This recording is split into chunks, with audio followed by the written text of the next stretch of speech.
you can do this. That's what my occupational therapist, Jen, told me. You can do this.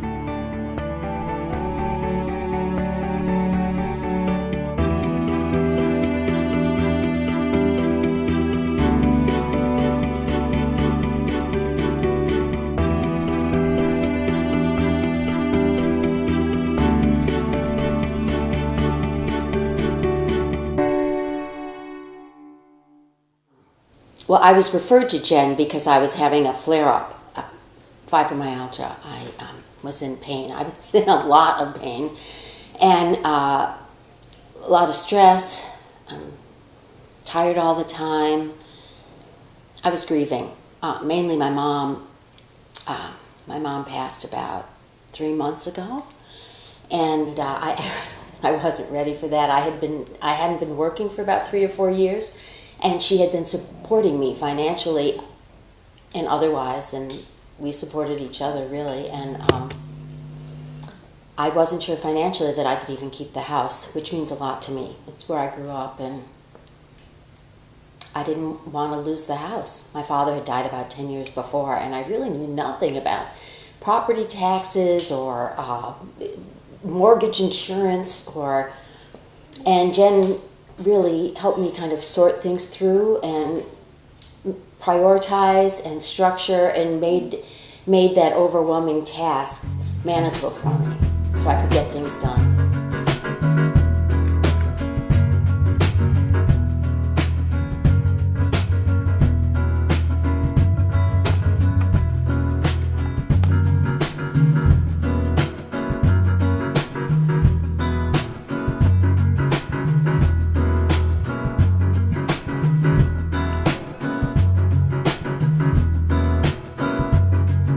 During my initial evaluation with Ramona, I interviewed her to gather some information about her life story so that I can get a rich personal narrative.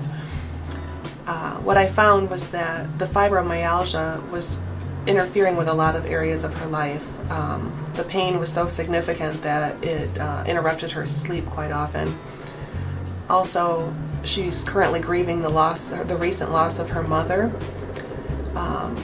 And because of that loss, she has to take on more responsibilities at home in managing the home, and she's got a lot of anxiety about that.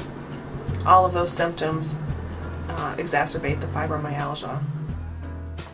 But also, we've identified a lot of strengths.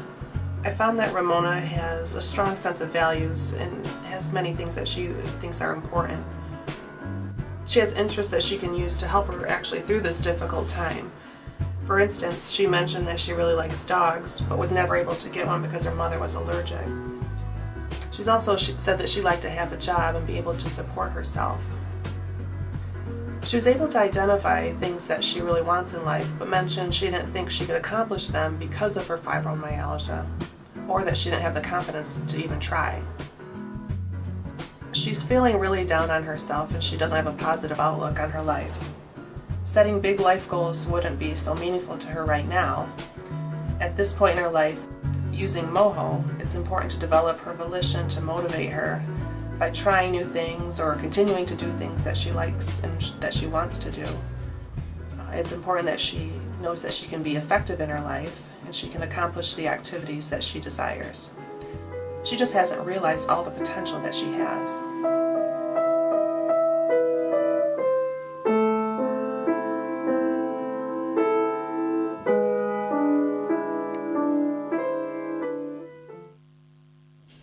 Other medical professions seemed to focus on what was wrong with me, what I couldn't do, and Jen looked at all of me. She asked me what was important to me, what I wanted to get done, what I could do.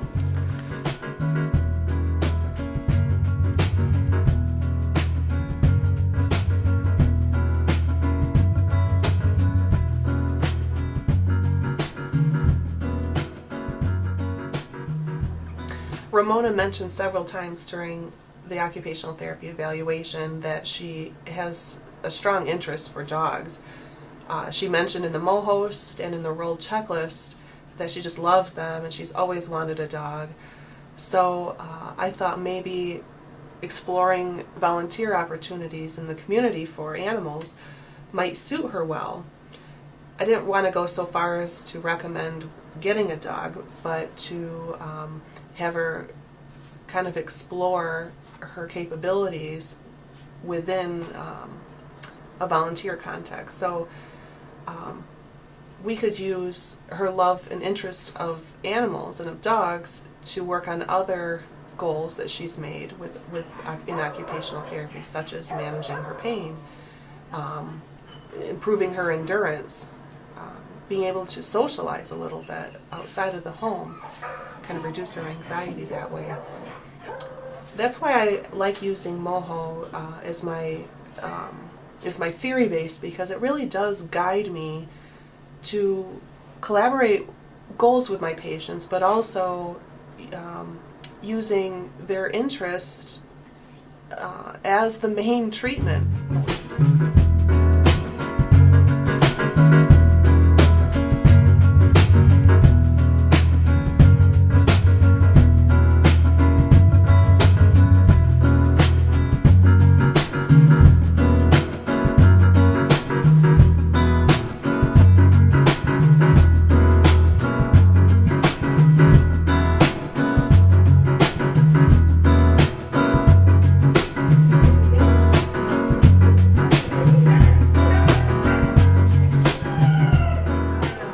Other therapists have given me exercises to do, and I find like I'm just not motivated to do them.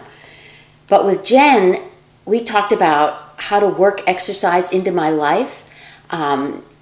She told me that walking a dog every day is excellent exercise, and that's something I can easily do. Plus, the dog reminds me to do it, and I really feel like I can make exercise a valuable part of my life.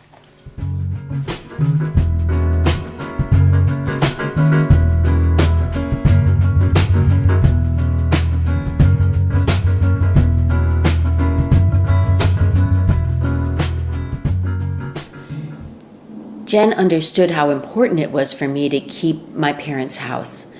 So she developed a new role for me. What did she call it? Home maintainer. So I'm a home maintainer.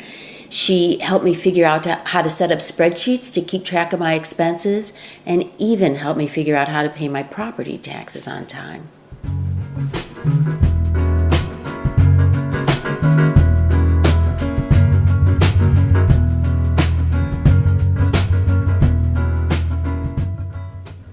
Every week we set a goal on what I wanted to accomplish, and Jen taught me how to develop a schedule and to set time aside every day to get done the things I needed to do, the things I wanted to do. I take time to rest.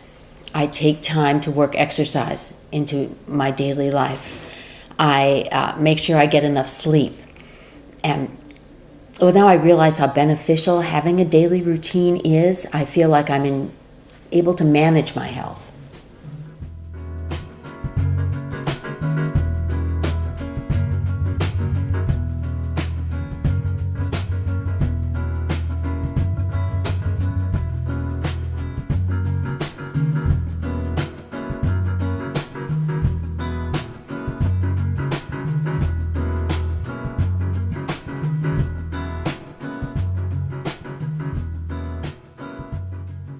Jen taught me to be more aware of my surroundings. So, like for instance, grocery shopping, which can be very exhausting, waiting in long lines and a lot of people with a lot of noise. And she taught me how to think about what time of day I go shopping, what kind of store I go to, so that I can get the job done without it being so tiring. And we talked about things like surrounding myself with people who support me and that can help me get things done in my life. And at work, well, at my volunteer work at Anti-Cruelty, she went through the policies with me and saw that how I could ask for accommodations, I think she called them, ways to make what I do there easier for me to conserve my energy and still get the work done that I need to get done.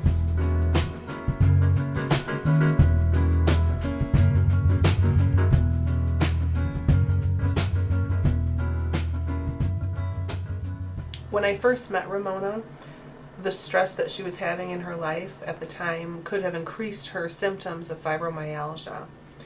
So in creating the homemaker role, not only has she improved with her participation in managing the house, but also has increased her self-efficacy that she can care for herself in the home and she can do it well.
I didn't realize how dependent I was on my mother, and I still miss her very much. But now I have some new roles. I'm a home maintainer and doing pretty good at it, and I adopted a dog from the shelter. His name is Casey. He's a little crazy, but he's really sweet, and I've met a new friend. When I've been walking Casey, I run into Mr. Henderson, who's also walking his dog, and we've kind of started walking together. It makes things great to do that with someone else. I don't feel like it stops here. I feel like I'm in control of my fibromyalgia, and things are going to get better.